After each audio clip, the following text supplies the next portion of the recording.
sa kanyang lupang hinirang. Magsitayo na po ang lahat.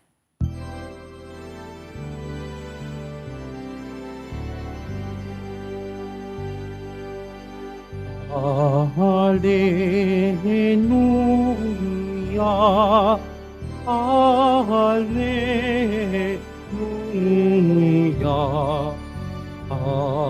Hallelujah, Hallelujah.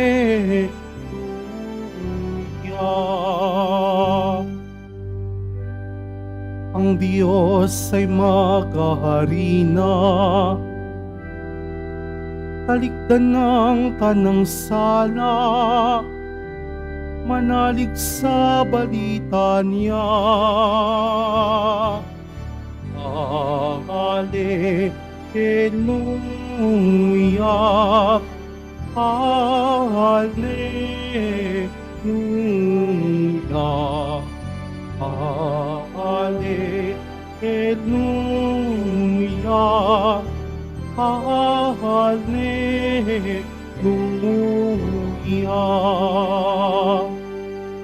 Sumainyo ang Panginoon. At sumaiyo rin. Ang mabuting balita ng Panginoon ayon kay San Lucas. Papuri sa iyo, Panginoon. Noong panahong iyon, ang Panginoon ay humirang pa ng 72. Pinauna niya sila ng dala-dalawa sa bawat bayan at pook na patutunguhan niya. Sinabi niya sa kanila, sagana ang aanihin, ngunit kakaunti ang manggagawa. Idalangin ninyo sa may-ari na magpadala pa siya ng mga manggagawa sa kaniyang bukirin. Humayo kayo, sinusugo ko kayong parang mga kordero sa gitna ng asong gubat. Huwag kayong magdala ng lukbutan, supot o panyapak. Huwag na kayong titigil sa daan upang makipagbatian kanino man. Pagpasok ninyo sa alinmang bahay, sabihin muna ninyo, maghari nawa ang kapayapaan sa bahay na ito. Kung maibigin sa kapayapaan ang nakatira roon, sa kanila ang kapayapaan, ngunit kung hindi, hindi sila magkakamit nito. Manatili kayo sa bahay ng inyong tinutuluyan.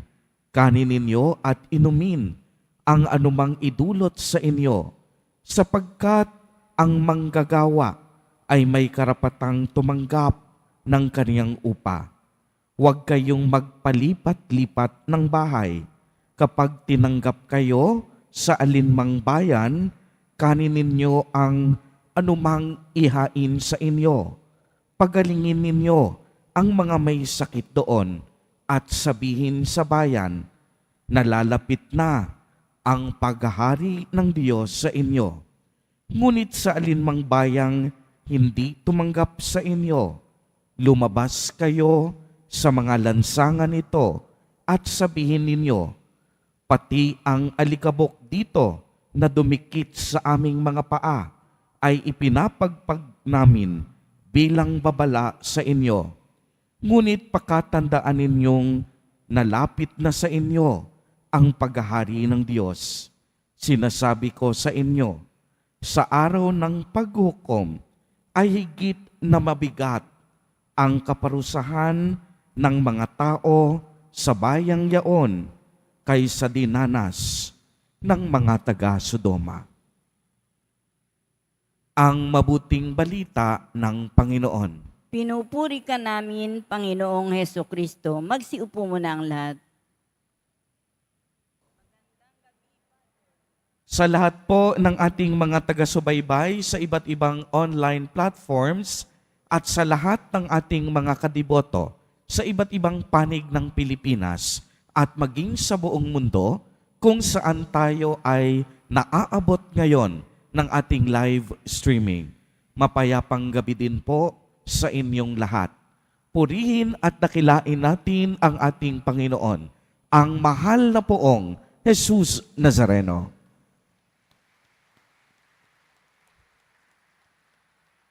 Mga kapatid kay Kristo at mga kadiboto, malugod po namin kayong tinatanggap sa Basilica Minor at Pambansang Dambana ni Jesus Nazareno. Sa tuwing unang Huwebes po ng buwan, dito sa tahanan ni Jesus Nazareno ay ating ginaganap ang Healing Mass.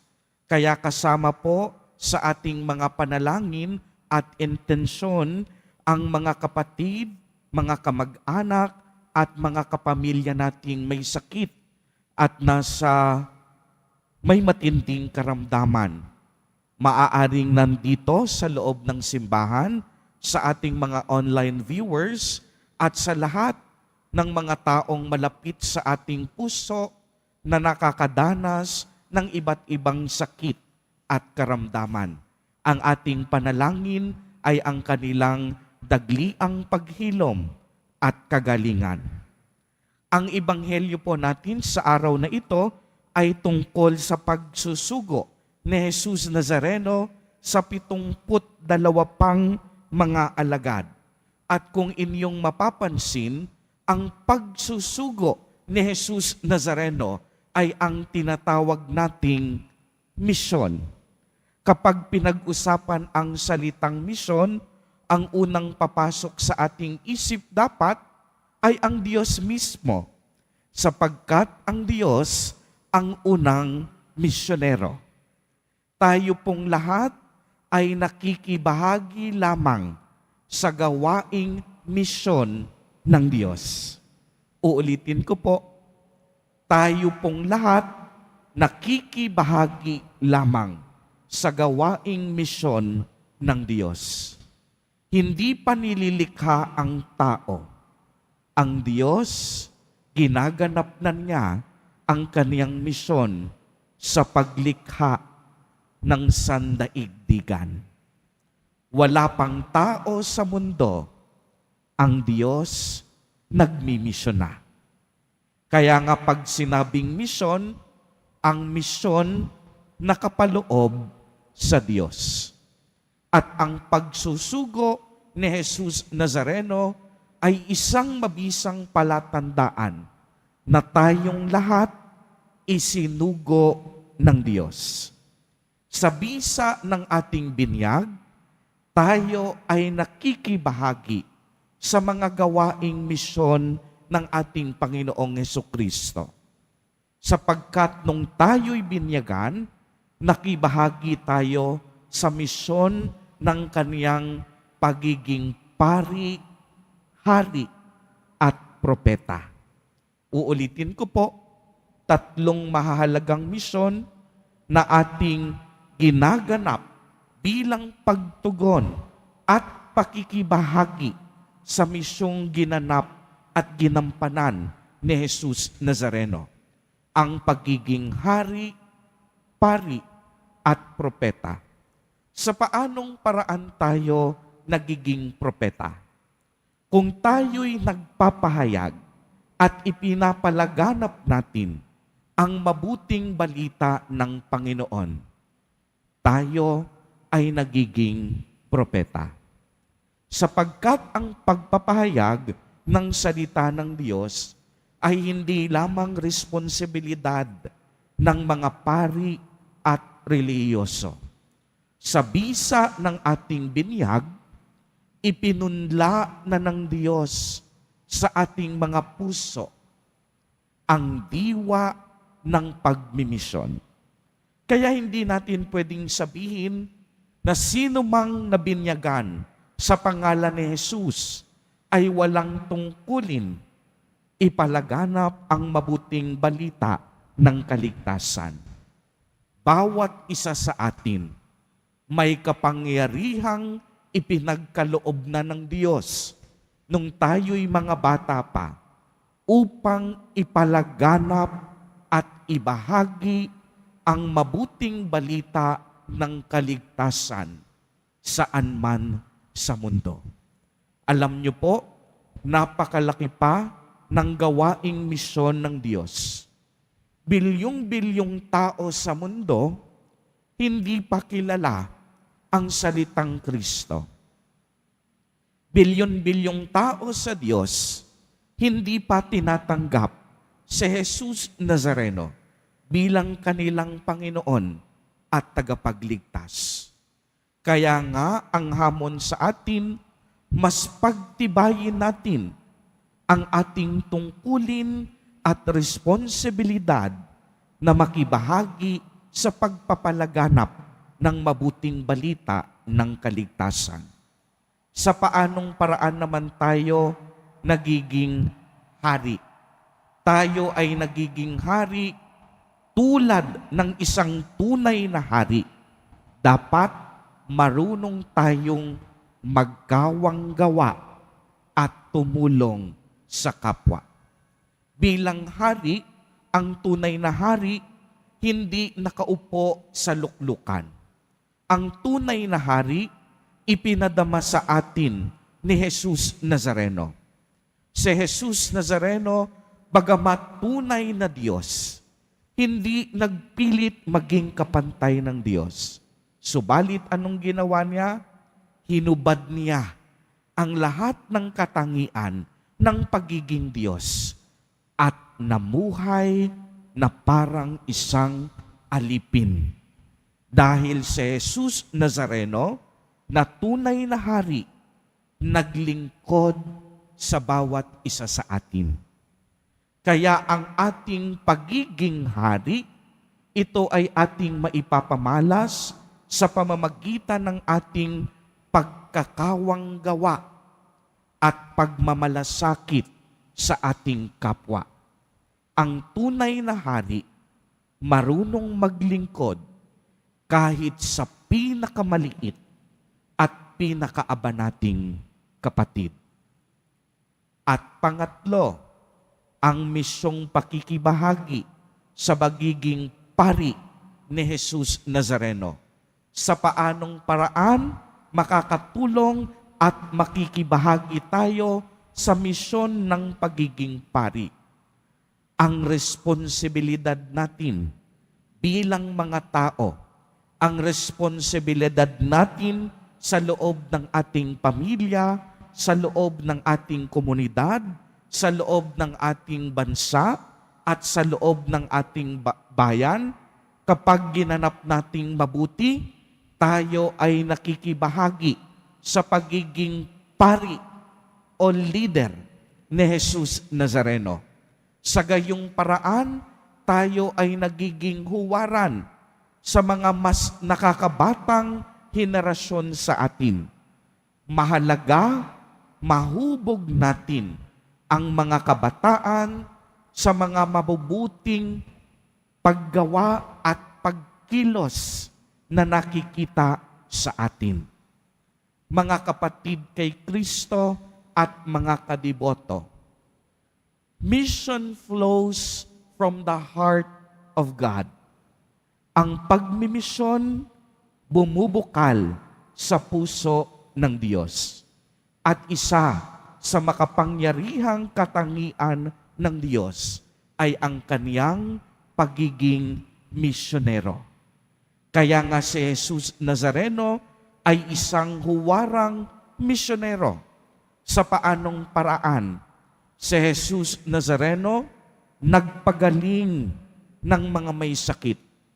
Si Jesus Nazareno sa pamamagitan ng awat kapangyarihan niya, ang mga bulag nakakita, ang mga bingi nakadinig, ang mga pilay nakapaglakad, ang mga patay muling nabuhay.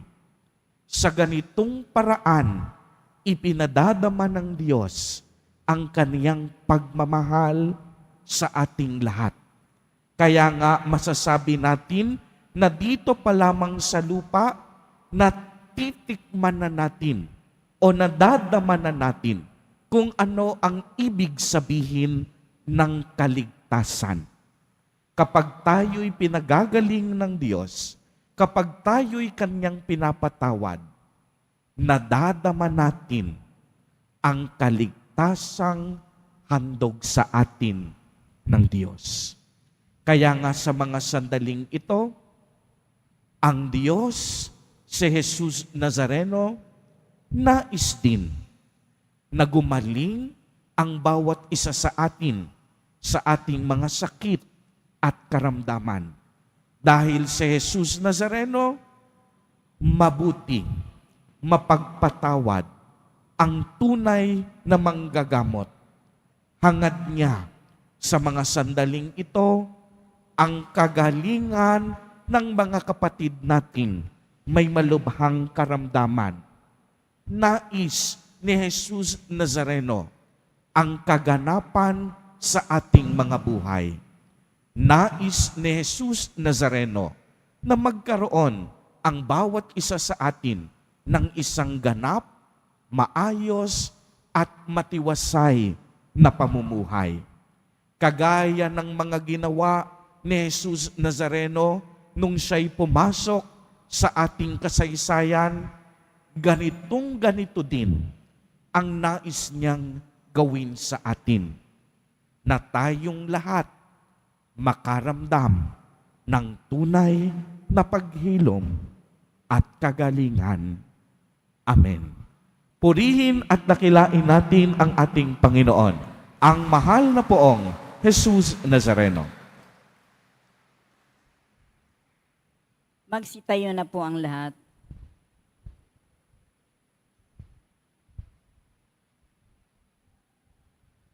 Minamahal kong mga kapatid, lumapit po tayo sa Panginoon ng ani at ipanalangin natin ang mga pangangailangan ng simbahan at ng buong mundo.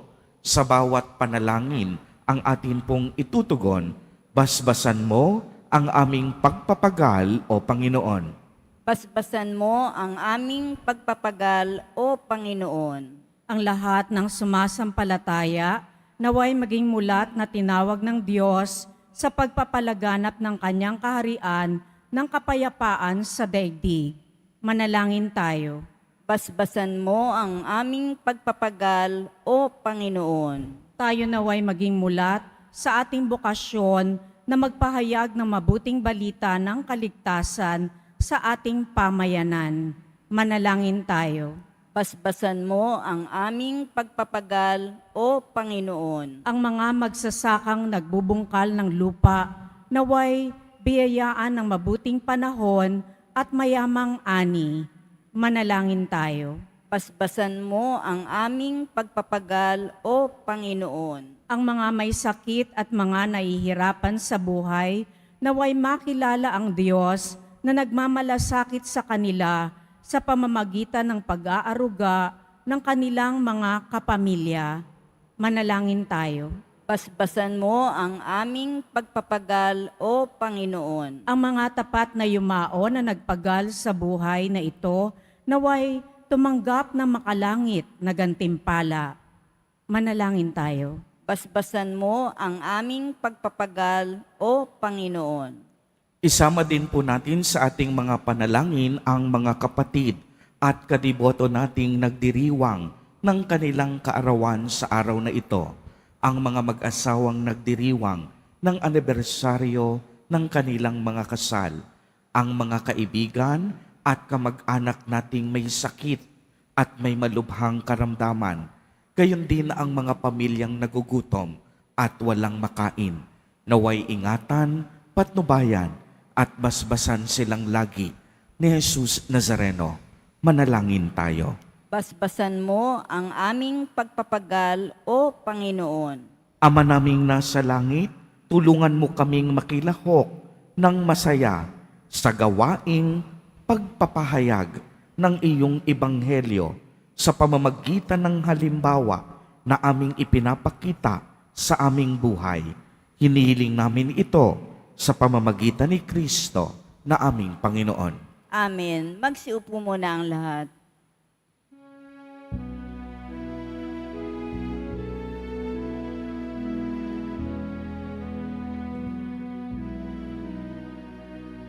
Itong tinapay at alak na mula sa'yo,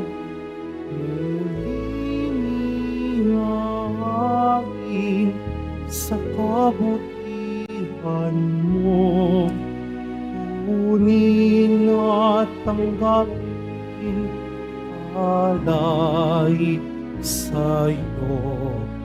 Pasasalamat ng puso. Pasasalamat ng puso.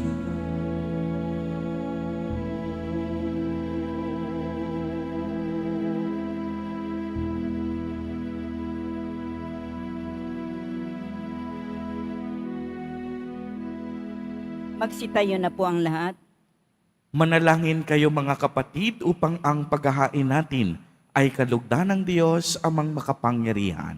Tanggapin nawa ng Panginoon itong paghahain sa iyong mga kamay, sa kapurihan niya at karangalan, sa ating kapakinabangan at sa buong sambayanan niyang banal. Ama naming lumikha, lahat ng nangyayari sa aming buhay ay nasa iyong panukala. Kaya tanggapin mo ang mga alay namin at pithaya para sa mga kapatid naming sa sakit ay nagdaralita, upang sa kanilang ipinangangambang sila'y makalaya at magkamit ng kagalingang hangad nilang pagpapala sa pamamagitan ni Jesucristo kasama ng Espiritu Santo magpasawalang hanggan. Amen. Sumainyo ang Panginoon. At sumaiyo rin. Itaas sa Diyos ang inyong puso at diwa. Tinaas na namin sa Panginoon. Pasalamatan natin ang Panginoong ating Diyos. Marapat na siya ay pasalamatan. Ama naming makapangyarihan, tunay ngang marapat na ikaw ay aming pasalamatan sa pamamagitan ni Jesucristo na aming Panginoon. Ikinalulugod mong sa Kaniya'y baguhing mabuti ang lahat at sa pamamagitan niya'y aming tinatanggap ang iyong abot-abot na kaloob at paglingap. Kahit na siya ay hindi naiiba sa iyo, minabuti niyang maging hindi rin naiiba sa mga tao. Hamak siyang tulad namin sa kamatayang totoo, noong inihain niya ang sarili nang kami makasundo mo. Kaya naman iyong idinangal siya at iyong itinampok upang sa lahat siya'y manguna. Ngayon nga'y lahat ng sa Kaniya'y nakikiisa ay talagang magkakamit ng iyong buhay na ligaya.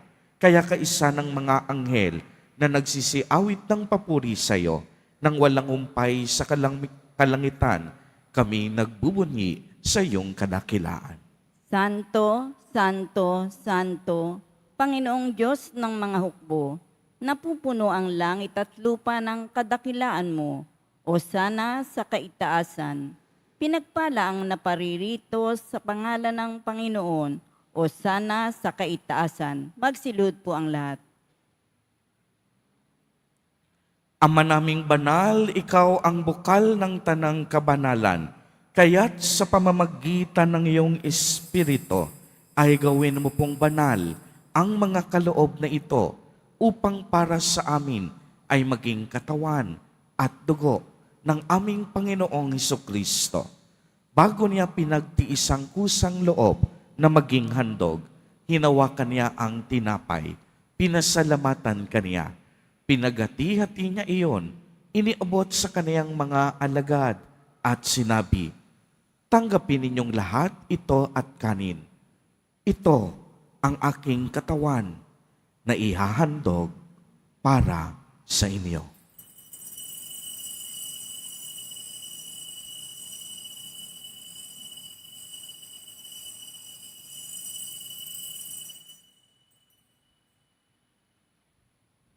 Gayon din naman noong matapos ang hapunan, hinawakan niya ang kalis, muli kaniyang pinasalamatan.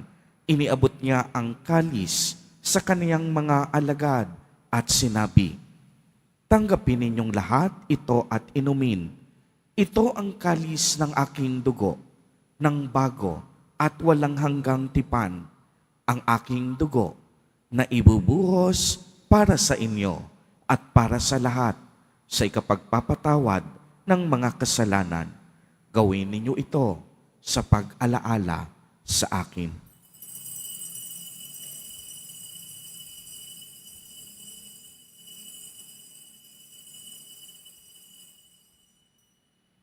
Magsitayo na po ang lahat. Ang misteryo ng pananampalataya. Si Kristo'y namatay, si Kristo'y nabuhay, si Kristo'y babalik sa wakas ng panahon. Ama, ginagawa po namin ngayon ang pag-alaala sa pagkamatay at muling pagkabuhay ng iyong anak. Kaya't iniaalay namin sa iyo ang tinapay na nagbibigay buhay at ang kalis na nagkakaloob ng kaligtasan. Kami po'y nagpapasalamat dahil kami iyong minarapat na tumayo sa harap mo para maglingkod sa iyo. Isinasamo namin na kaming magsasalo-salo sa katawan at dugo ni Kristo ay mabuklod sa pagkakaisa sa pamamagitan ng Espiritu Santo. Ama, tingapin mo ang iyong simbahang laganap sa buong daigdig. Puspusin mo kami sa pag-ibig kay isa ni Francisco na aming Santo Papa at ni Jose na aming Obispo at ng Tanang Kaparian. Alalahanin mo rin ang mga kapatid naming nahimlay nang may pag-asang sila'y muling mabubuhay. Gayon din ang lahat ng mga pumanaw. Kaawaan mo po sila at patuloyin sa iyong kaliwanagan. Kaawaan mo at paghindapatin kaming lahat na makasalo sa iyong buhay na walang wakas, kaisa ng mahal na Birheng Maria na Ina ng Diyos, ng kabiyak ng puso niyang si San Jose, kaisa ng mga apostol at ng lahat ng mga banal na namuhay dito sa daigdig ng kalugod-lugod sa iyo. Maipagdiwang nawa namin ang pagpupuri sa ikararangal mo sa pamamagitan ng iyong anak na aming Panginoong Hesukristo. Sa pamamagitan ni Kristo, kasama niya at sa Kaniya, ang lahat ng parangal at papuri ay sa iyo, Diyos amang makapangyarihan, kasama ng Espiritu Santo, magpasawalang hanggan. Amen. Sa tagubilin ng mga nakagagaling na utos at turo ni Jesus na Panginoon natin na Diyos, ipahayag po natin ng lakas loob. Ama namin, sumasalangit ka, sambahin ng ngalan mo, mapasa amin ang kaharian mo, sundin ang loob mo dito sa lupa para ng sa langit. Bigyan mo kami ngayon ng aming kakanin sa araw-araw at patawarin mo kami sa aming mga sala para ng pagpapatawad namin sa nagkakasala sa amin at huwag mo kaming ipahintulot sa tukso at yadya mo kami sa lahat ng masama.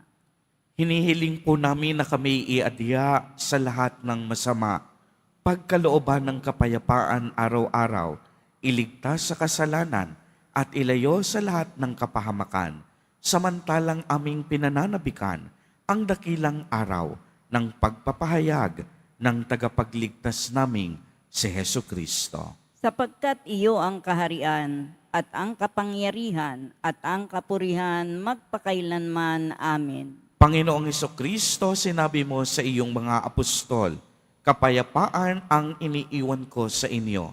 Ang aking kapayapaan ang ibinibigay ko sa inyo. Tungayan mo ang aming pananampalataya at huwag ang aming pagkakasala. Pagkalooban mo po kami ng kapayapaan at pagkakaisa ayon sa iyong kalooban, kasama ng Espiritu Santo, magpasawalang hanggan. Amen. Ang kapayapaan ng Panginoon ay laging sumainyo. At sumaiyo rin. Magbigayan po tayo ng kapayapaan sa isa't isa. Kordero ng Diyos na nag-aalis ng mga kasalanan ng sanlibutan, maawa ka sa amin. Kordero ng Diyos na nag-aalis ng mga kasalanan ng sanlibutan, maawa ka sa amin. Kordero ng Diyos na nag-aalis ng mga kasalanan ng sanlibutan, ipagkaloob mo sa amin ang kapayapaan. Magsiluhod po ang lahat.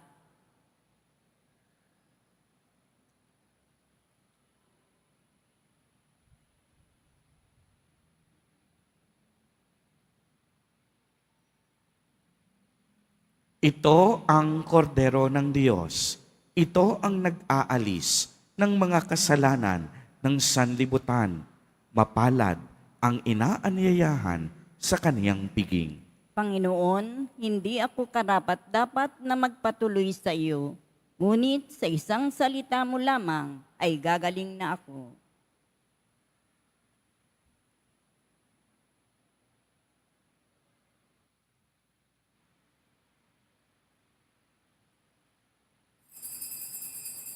Para sa lahat ng tatanggap ng banal na komunyon, sasagot po tayo ng amin pagkasabi ng pari o ng lay minister ng katawan ni Kristo at isubo agad sa bibig bago umalis sa harapan ng pari o lay minister.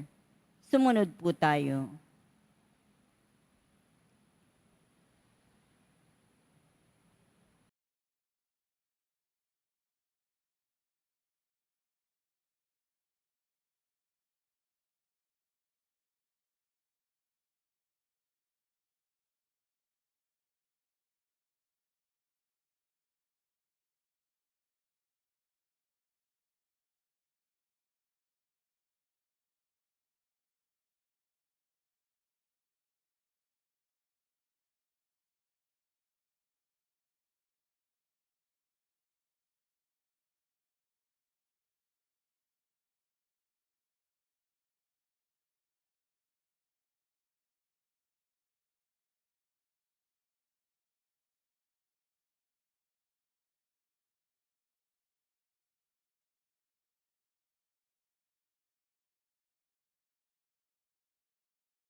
Tayo na po ang lahat.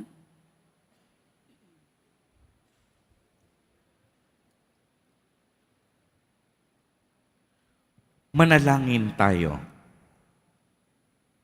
Ama naming mapagmahal, ikaw ang tanging lakas na umaalalay sa aming kahinaan.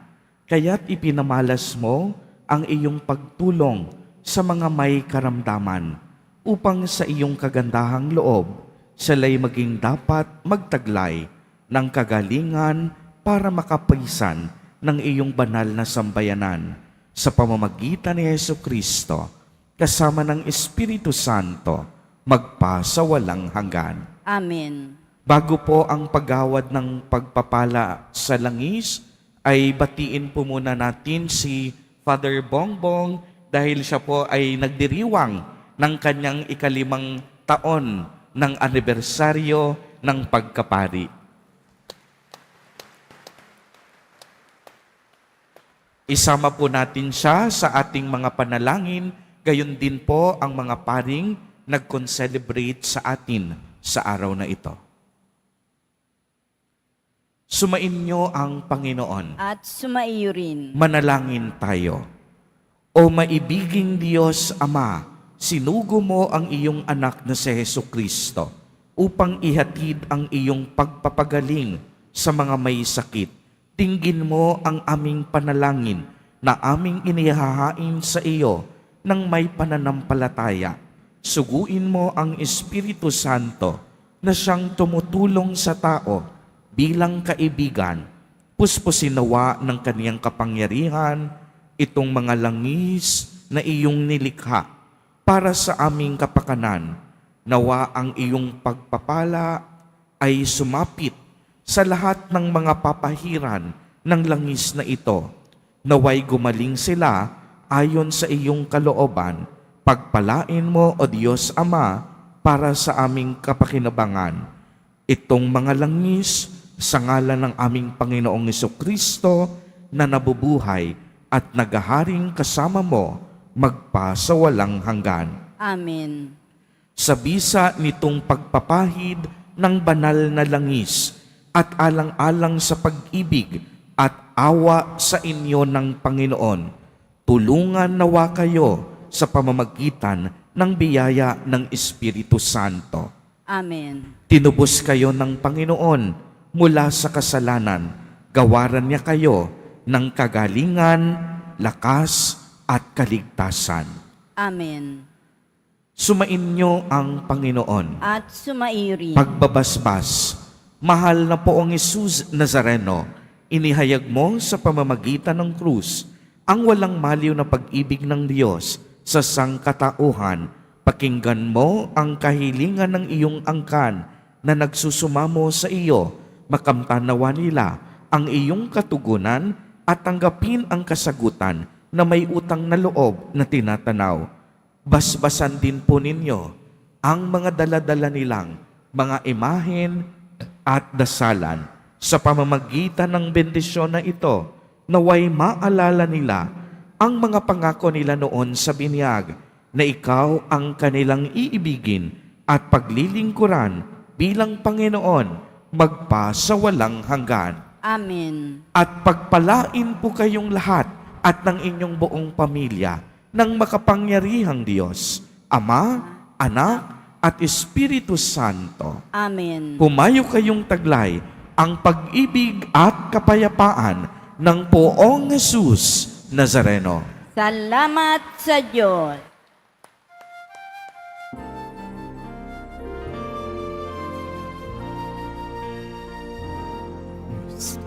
Padre Jesus Nazareno, sinasamba ka namin.